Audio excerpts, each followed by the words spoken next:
Bonsoir et merci de nous ouvrir vos portes pour une rencontre poétique. Un peu de douceur dans un monde brut. Installez-vous confortablement. Bon sabbat chez vous, saison 8 commence maintenant.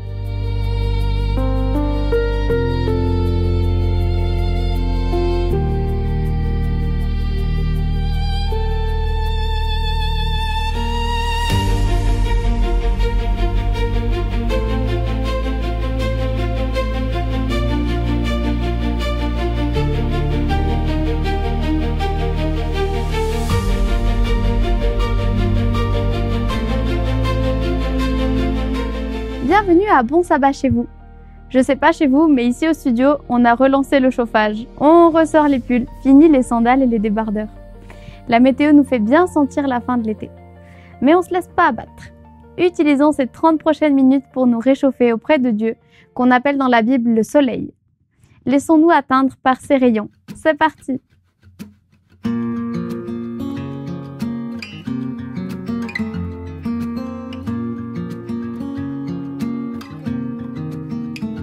La voix du Seigneur m'appelle. Prends ta croix, viens et suis-moi. Je réponds, Sauveur fidèle, me voici, je suis à toi. Jusqu'au bout, je veux te suivre dans les bons, les mauvais jours. À toi pour mourir et vivre, à toi Jésus pour toujours.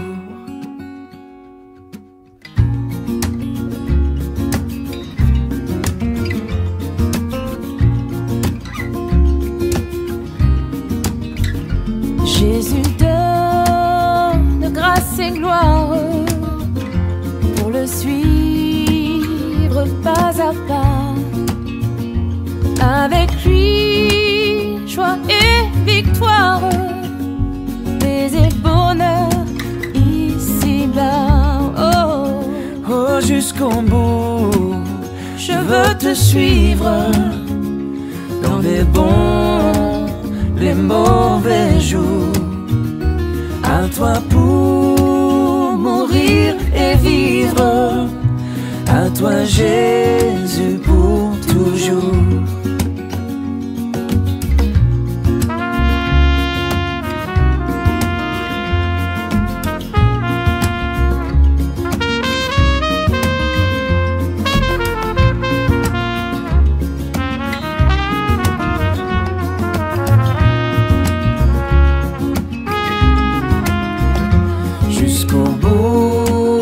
Je veux te suivre dans les bons, les mauvais jours.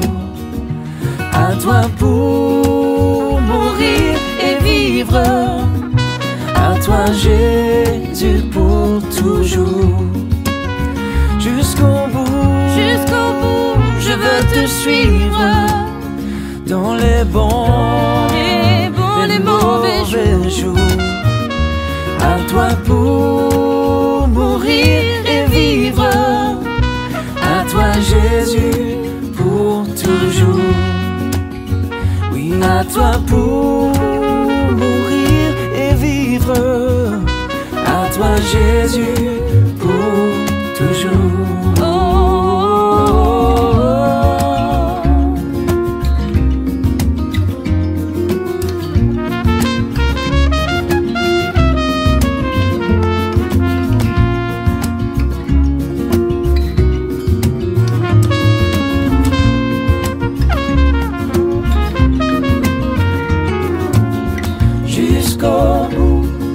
Je veux te suivre, coûte que coûte. Je veux te suivre jusqu'au bout. Je veux te suivre, coûte que coûte. Je veux te suivre.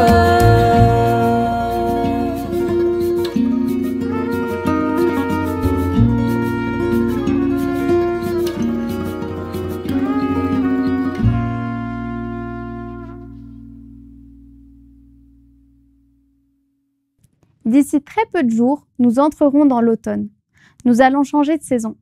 Nous glissons doucement de l'été et ses chaleureux rayons du soleil à la grisaille de l'automne, les feuilles qui tombent des arbres fatigués. Ça, c'est extérieurement. Et intérieurement, à quelle saison êtes-vous? Nous aimerions tous vivre des étés interminables, dans nos cœurs et dans nos pensées. Mais la vérité, c'est que c'est pas évidemment le cas pour personne. Nous endurons tous à un moment ou à un autre des automnes ou même d'effroyables hivers à l'intérieur de nous. Aujourd'hui, le message s'adresse à tous ceux qui vivent des luttes internes, qui doutent sur le comportement à adopter, voire qui se retrouvent confrontés à des ennemis. Ce message s'adresse donc à nous tous qui vivons ou auront à vivre ce passage à vide un jour. À vide vraiment? Écoutons et remplissons-nous de la parole de Dieu tout de suite.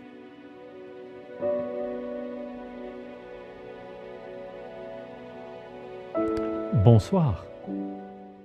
As-tu déjà traversé une période de doute? J'aimerais presque dire, qui ne l'a jamais vécu? Chaque être humain, croyant ou non, connaît un jour le doute. Parfois, il se manifeste dans des décisions simples et quotidiennes. Dois-je aller à droite ou à gauche? Choisir ce chemin ou l'autre? Finalement, le doute n'épargne personne. Dans le lexicon of psychology, le doute est défini comme un sentiment d'incertitude concernant ses propres capacités et ses propres valeurs. C'est aussi un état d'hésitation ou d'incertitude à propos de ses croyances, de ses jugements ou de ses actions. Il peut naître d'un manque d'informations, de preuves contradictoires ou encore de convictions opposées qui s'entrechoquent. Le doute se manifeste ainsi dans divers domaines. Il peut être moral, religieux, intellectuel. Ce n'est pas seulement l'athée ou le sceptique qui doute, mais parfois aussi le croyant fidèle.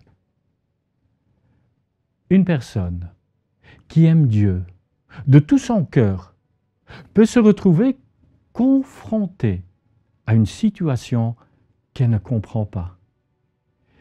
Qui n'a jamais regardé autour de soi en disant « Pourquoi le mal semble-t-il triompher?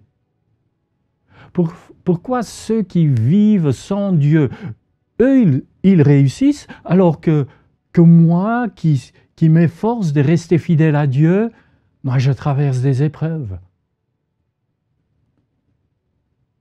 Le psaume 73 est justement une prière qui nous emmène dans une lutte intérieure et profonde. C'est Asaph, le psalmiste, qui confesse sa crise de foi. Mais ce psaume n'est pas seulement le récit d'un doute. Il est surtout le témoignage d'un cheminement intérieur qui va conduire à une foi renouvelée. Le psaume s'ouvre par une affirmation claire et forte. Oui, Dieu est bon pour Israël. Voilà une vérité que tout croyant connaît et répète. Dieu est bon, Dieu est amour, Dieu est juste. Et ça aussi, c'est le fondement de la foi d'Asaph.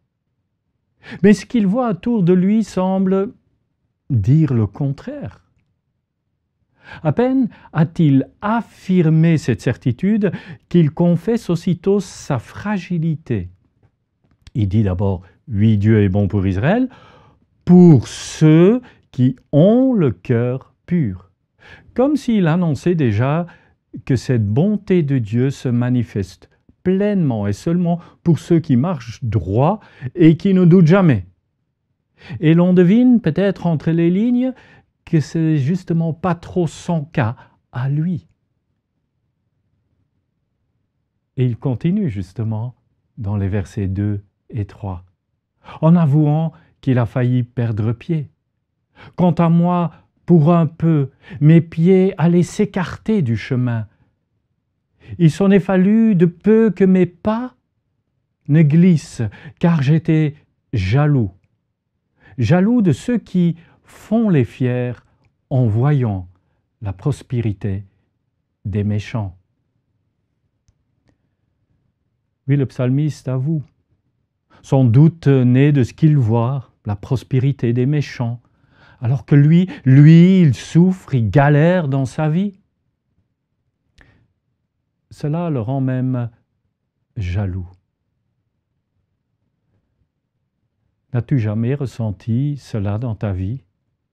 Seigneur, pourquoi celui qui ne croit pas en toi, lui, il a le succès, il a l'argent, pendant que moi je peine, je lutte, je souffre dans ma santé et mes finances ou peut-être mes relations? Pourquoi ceux qui vivent sans Dieu semblent vivre dans le luxe, dans la facilité, tandis que les enfants fidèles, eux, ils connaissent l'épreuve?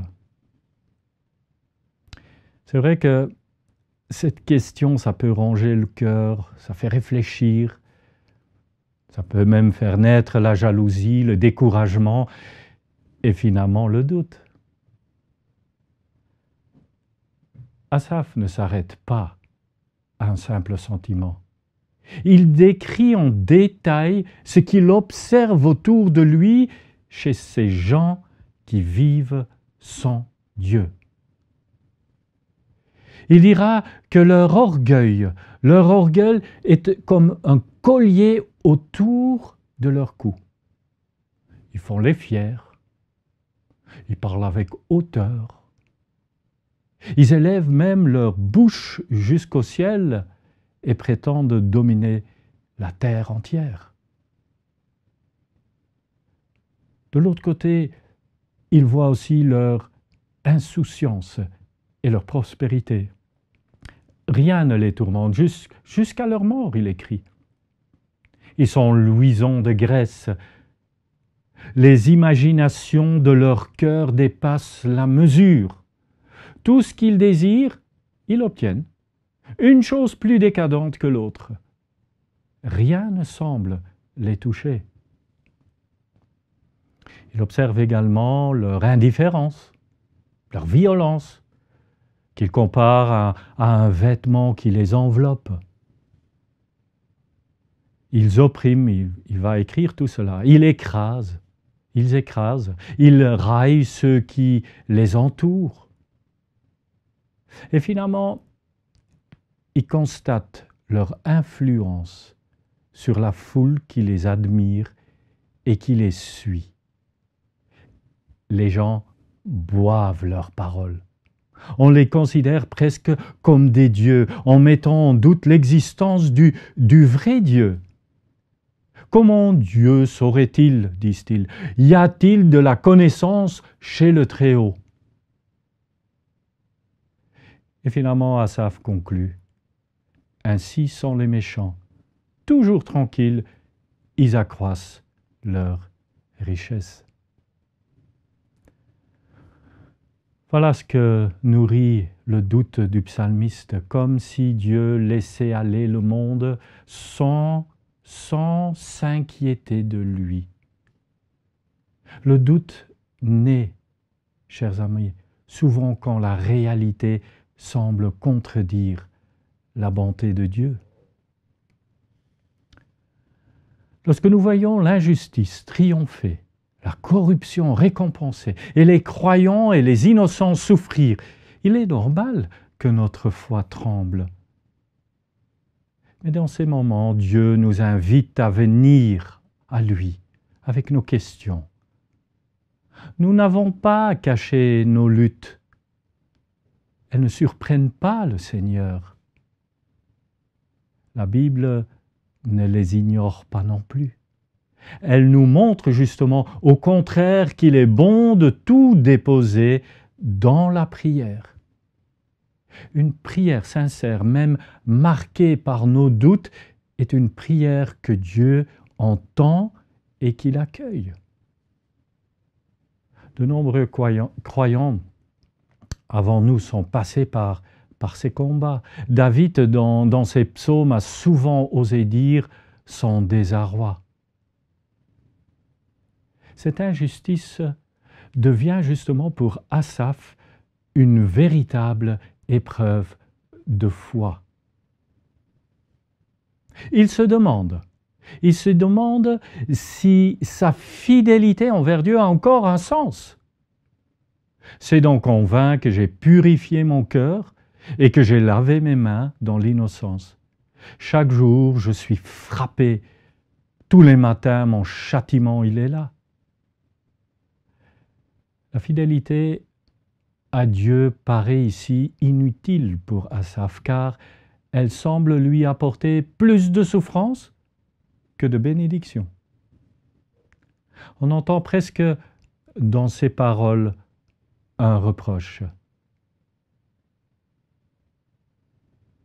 Est-ce que cette réflexion t'a déjà traversé l'esprit? Mes chers amis, ce n'est pas la fin de l'histoire de ce psaume 73. Le tournant se trouve au verset 17. Mais avant cela, nous découvrons le combat intérieur qu'Asaph mène. On pourrait dire, ça cogite dans sa tête. Il va dire, si je disais, je vais parler comme eux, je trahirais tes fils.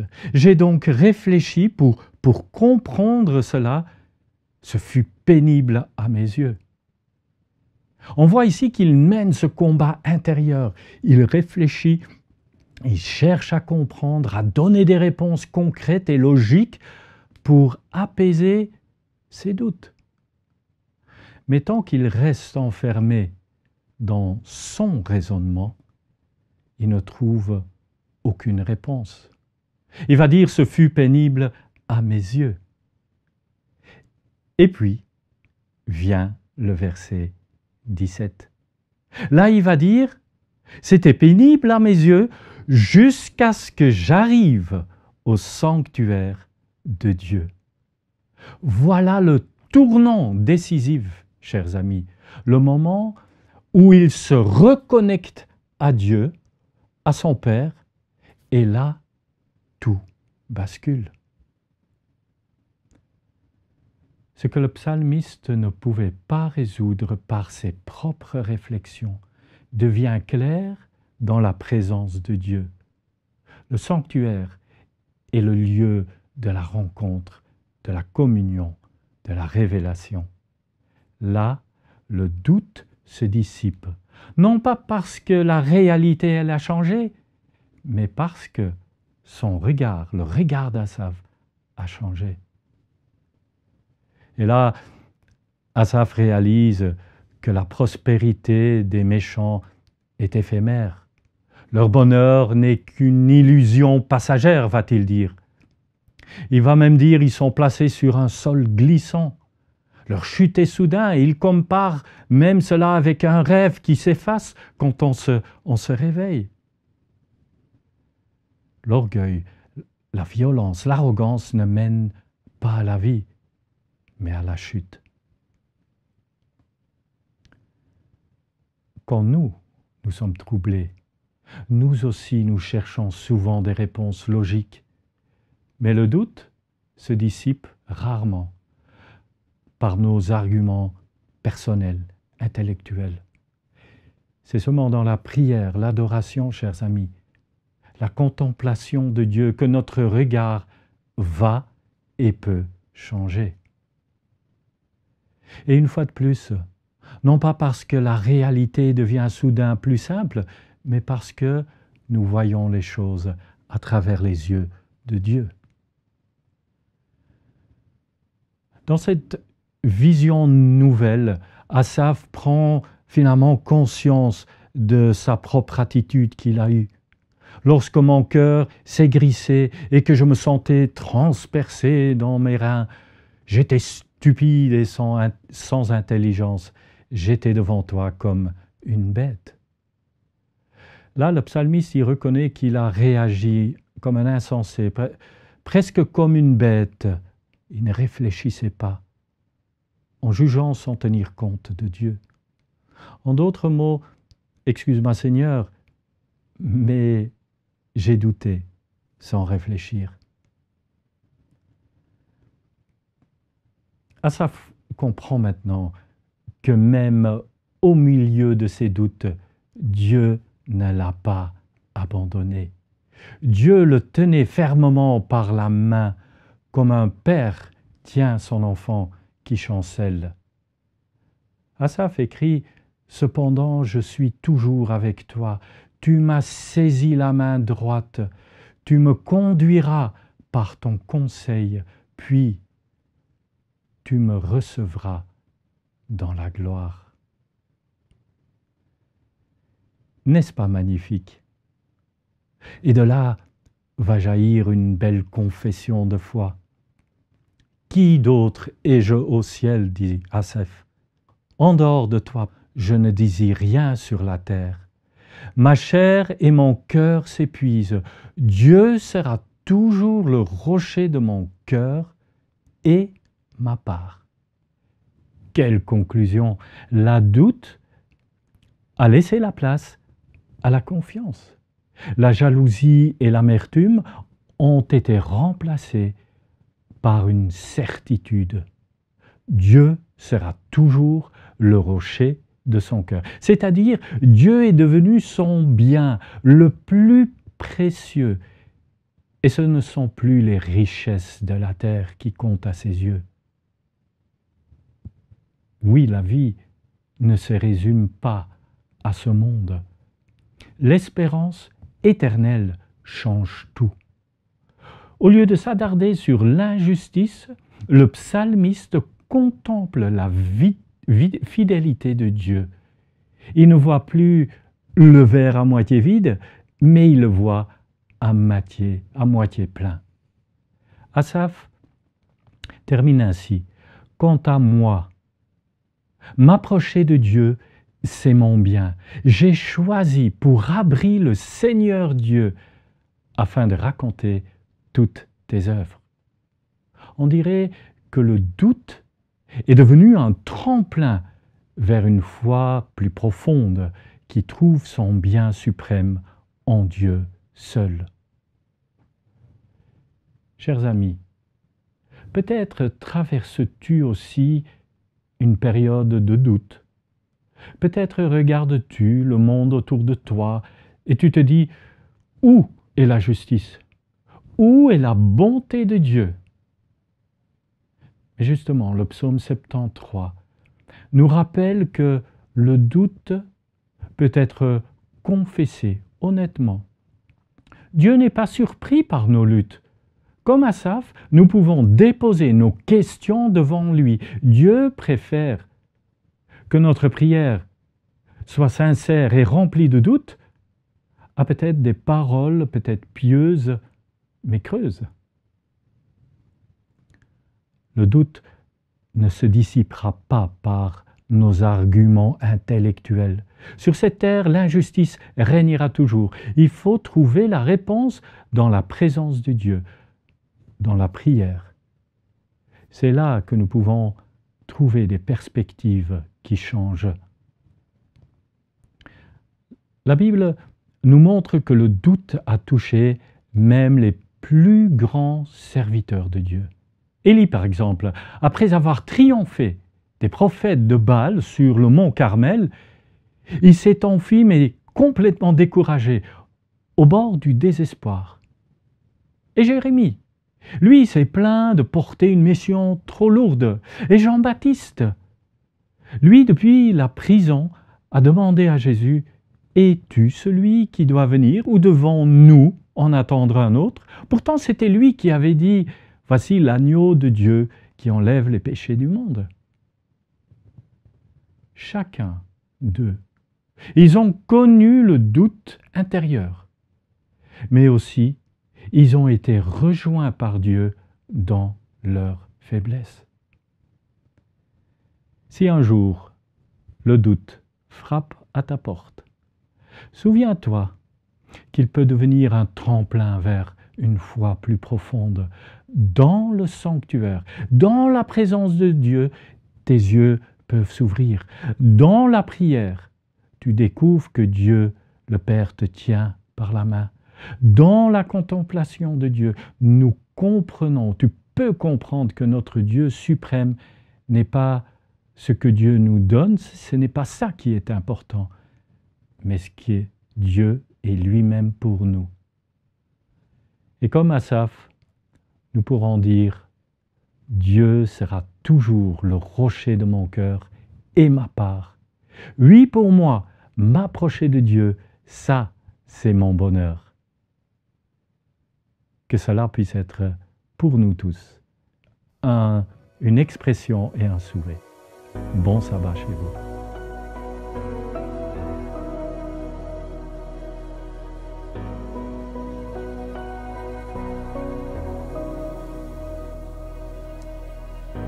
J'ai chassé en vain les trésors de ce monde. L'âme vide, le cœur brisé. Tu m'as vu errant sur les routes de ma honte, mais tu ne m'as pas laissé tomber. Quel amour a bien pu inciter ton cœur à courir après le mien? Et ma vie avait-elle autant de valeur pour que les clous percent tes mains? Tu m'aimes malgré mes circonstances et mes offenses, tu m'aimes. Au prix de ta vie et sans répit, tu m'aimes. Tu t'es offert, bras grands ouverts. Oh mon Dieu, tu m'aimes.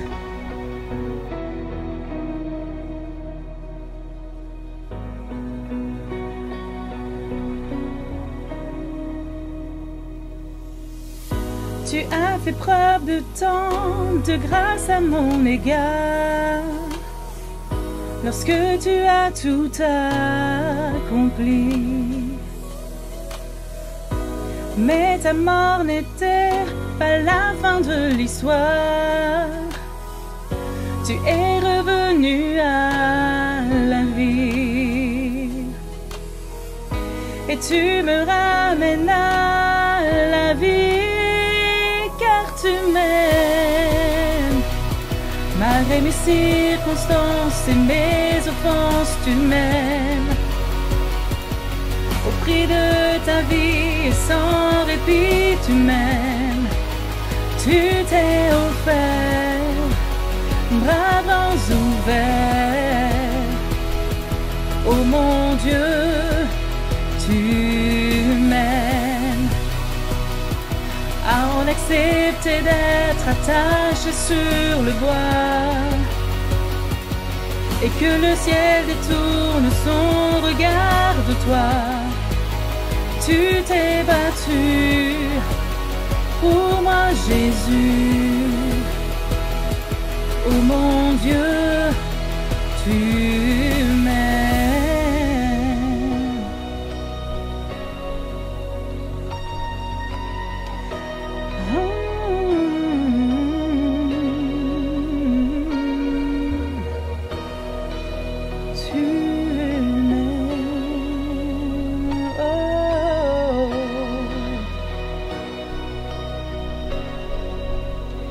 Ni la mort, ni la vie, le présent ou l'avenir ne peut dérober mon cœur de l'amour de mon Sauveur. Dans les hauts, dans les bas, je le sais et je le crois. Rien ne pourra m'éloigner de toi.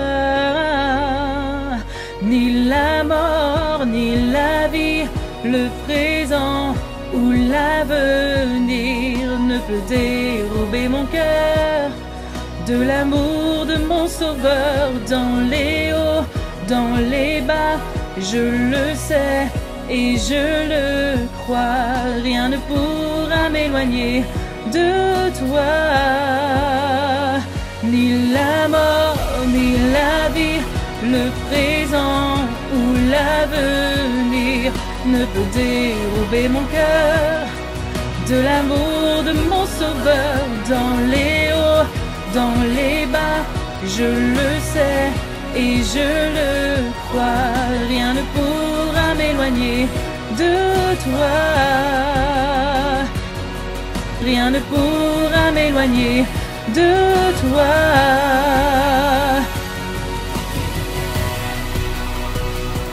Malgré mes circonstances et mes offenses, tu m'aimes.